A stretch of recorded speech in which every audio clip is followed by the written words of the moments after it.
Vous le savez, vous l'avez probablement entendu hier sur France 2, va mettre en place des contrôles contre Ebola dans les aéroports, probablement à partir de demain. Mais les Anglais ont déjà procédé au même système il y a déjà quelques jours. Alors, Claude Sampère est à Londres pour nous expliquer comment on fait au Royaume-Uni, puisque c'est le premier pays à avoir réagi, non ?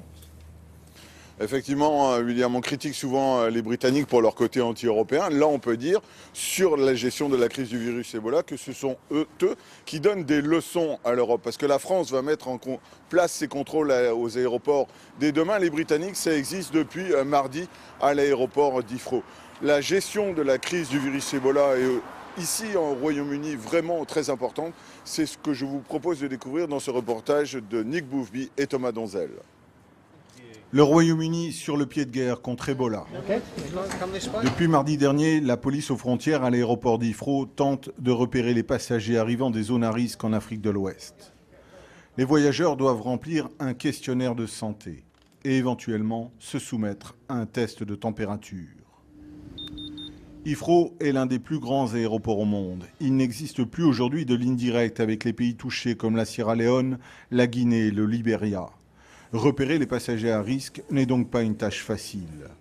C'est ce qu'a expliqué le ministre de la Santé au Parlement. Grâce à l'ensemble de ces mesures de contrôle, nous pensons pouvoir atteindre 89% des personnes qui arrivent des zones touchées.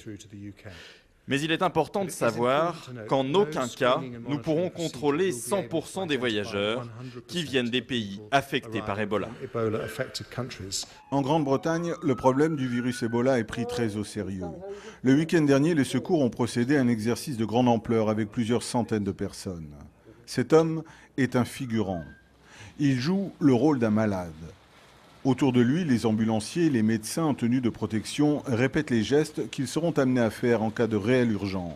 Le vrai problème en Afrique de l'Ouest, c'est que le nombre de cas double toutes les 4 semaines et ça n'arrête pas d'augmenter. Donc il est probable qu'on ait un jour des cas dans notre pays. Pour le moment, le Royaume-Uni n'a connu qu'un seul cas, un infirmier touché par le virus en Sierra Leone.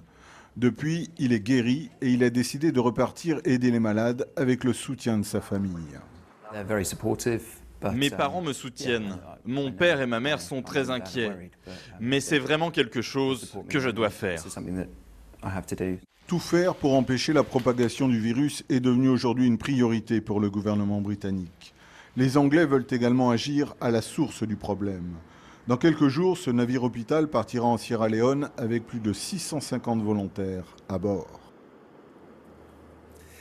Claude, une dernière question. Pour l'instant, les contrôles existent dans le terminal d'Heathrow, c'est-à-dire celui de Londres. Ça va être étendu ou ça va rester là ? Non, ça va être étendu. Dès la semaine prochaine, vous aurez le même type de contrôle à l'aéroport de Gatwick au sud de Londres et dans la gare Eurostar. En clair, si vous prenez le train depuis Paris pour venir jusqu'à Londres, vous aurez ce type de contrôle.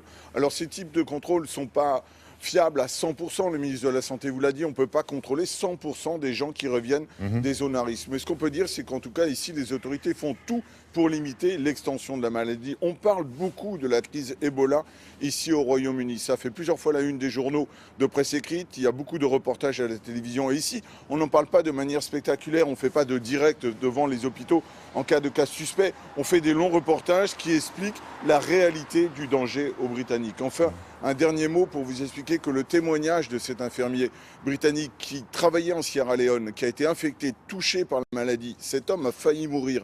Et hier, dans une conférence de presse, il annonce qu'il va retourner en Sierra Leone pour aider les malades. Son témoignage a profondément ému ici les Britanniques et aide aussi à comprendre, à aider la population à comprendre à quel point ces contrôles aux frontières sont importants. Donc en clair, les Britanniques ont joué cette semaine un rôle de leader en Europe dans la lutte contre le virus Ebola.